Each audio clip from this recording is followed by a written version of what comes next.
Hello, this is Jeff Rice introducing the latest enhancement of our core report M1211 Core Individual Attendance Records. Now we're on version 2.6 for this release. The first thing you're going to notice, we've grouped all the filters into sections, each with their own header. Each header has a who tag on it or a what tag. A who tag indicates these filters allow you to define who you want to see on the report, who's going to be returned. The what tag allows you to control what is going to be displayed about each of the people returned on the report. So we have the report title, which is a what thing. Return having attendance allows you to specify what do you want to see attendance for. Which activity type campuses, which ministries, which activities, which schedules. That's a new option in this report. Hey, I can specify to just specific schedules of an activity. Activity RLC group attendance, room location class attendance, and breakout group attendance. So if they've attended any of these options or selections, they will be returned on the report. You have the time period as before. Come on down to display attendance grid. We've added some new things here. First off is that we don't have to display the attendance grid at all. Maybe just want a listing of people that actually attended your event. I want to see some information about them, but I don't need that big attendance grid to the right. Great, you can turn it off right here.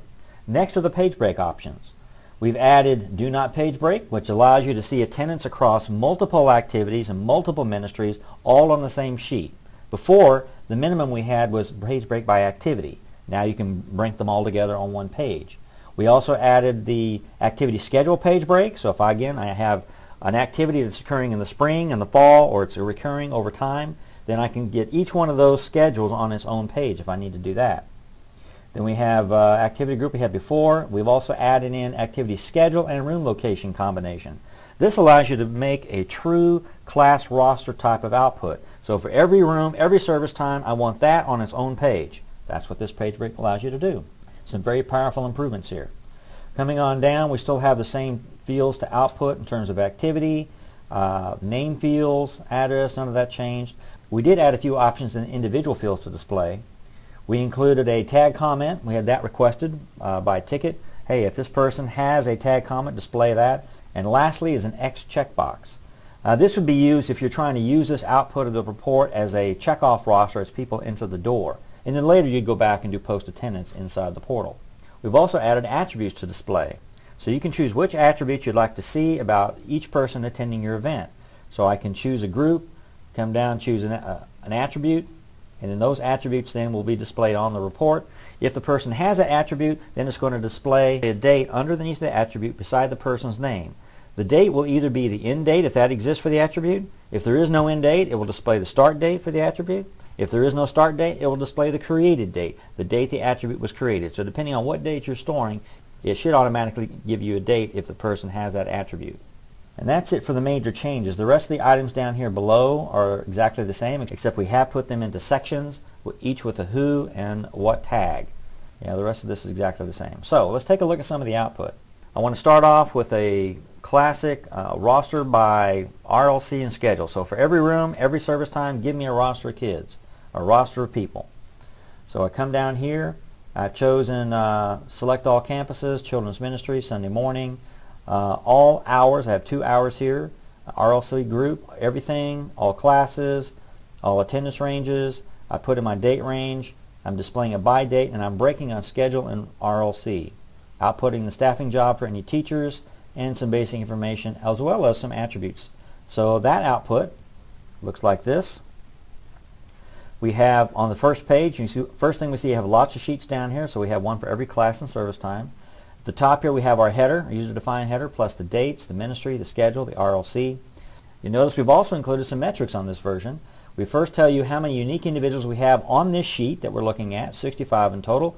We've also included the average number of people that attended each time this RLC, schedule, activity, and ministry occurred. So for the date range that I put in for the report, there's 6 instances. I add up all these things and average across all 6, and I've got 23.7 people attending on average. In addition to the count, we've also added a percentage attendance. So individually, I can see that Lizzie here have attended this event 50% of the times that actually was offered. And you can go all the way up and down, and then we also have a total attendance rate for everyone that's on this sheet. The date of baptism was our attribute that we included there, and the header in general just shows you what was on this sheet. You'll notice our participants are in red and at the top now sorted alphabetically by job and then by name. This should help identify the people that are working your event separate from the people in black which are the participants. Here's the X checkbox what I was talking about, and the rest of this is pretty much the same. So if I look at sheet number 2, you can see we've changed rooms here, the same hour. Again, scroll back and forth, you can see that. Sheet 3, pre-K room, so forth, and you see the unique number of individuals changing and the average of people attending changes. We've added the tag comment, as I mentioned there. Very powerful improvement. So for our second example, I want to see all of our first and second time visitors for anywhere in the church that occurred last weekend. So I have my title, I come on down and I select everything, every campus, every ministry, every activity, every schedule, all the way down until I put in my date range for last Sunday. I'm displaying by date, and I'm not going to page break on anything. I want it all together on one sheet so I can see the first and second time for everything. I include some information about them. So here's the output. We have 19 individuals for everybody. Here's all the names, information I've included. You would have your contact information. So here we have the first and the second attendance dates. Since I've included both types of attendance, if any time the first attendance was the date that I was searching for, we know that's the first time they attended something in your church last weekend. If that same date appears in the second attendance column, then we know that's the second time they attended something in your church last weekend. Then we actually have the dates. We have one column for every activity. It's all kind of jumbled up because I only have one date here. But up here in the header you can see what the names are. So this is the activity they attended, and you have the metrics, which don't mean a lot in this case. But this allows me to be able to see who my first and second time attenders are. So if I want to reach out to them or call them, or I could produce this to a temporary group and see who was the first attenders in the date range I specified for anything that's going on in the church. Very powerful. So for our third example, I want to display attendance to an activity that has semesters in it. Okay, so each schedule becomes a different point in time: fall, spring, 2011 versus 2010, this type of thing. And I want to be able to see who attended what in each one of the semesters. So in this example, I've come down and chosen community life, a premarital class, which had occurred 3 different times in the past. Great, I wanted to choose all of those. And then I get down to here, I'm going to page break on schedule, so I get each schedule on its own page. And then the output looks like this. At the top we have the dates we're interested in, we have the ministry, we have the schedule I'm looking at, and then we have the names of the people that attended that premarital class. We come all the way across, and we have a date of the wedding. That was an attribute I included. Then we have all the dates of the class that had occurred, and then we see our counts and metric totals. Then the next schedule, which was in 2009, spring 2009 schedule, here are the names of the people, all the way across. My attribute, when they wed, come on down, my newest one in 2010, names of the people, and so forth. So this gives you a very powerful way to be able to put all the people that attended on a certain scheduled time on its own page. Of course, you can combine that with the filter itself and say, I only want to see maybe the most recent schedule.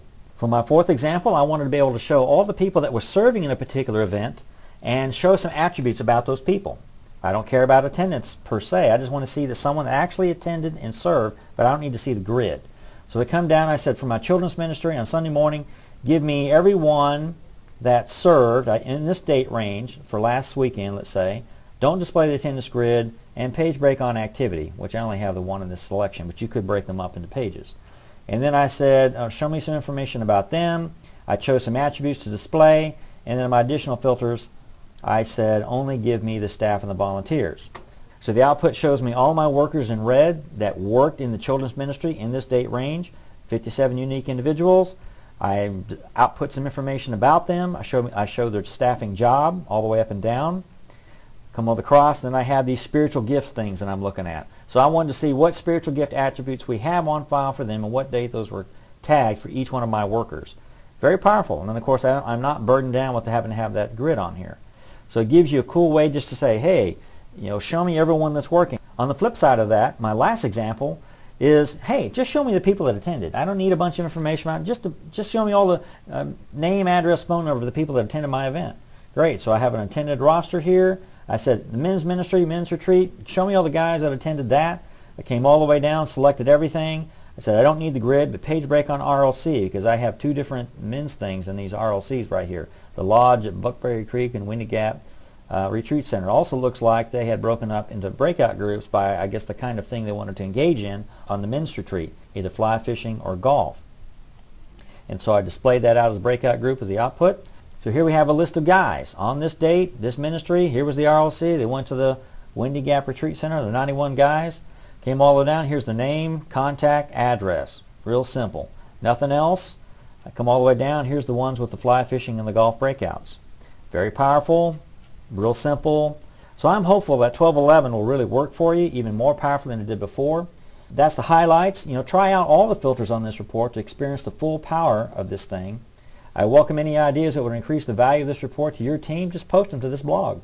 My mission is to serve you better via these core reports because we have heard you and I'm still listening.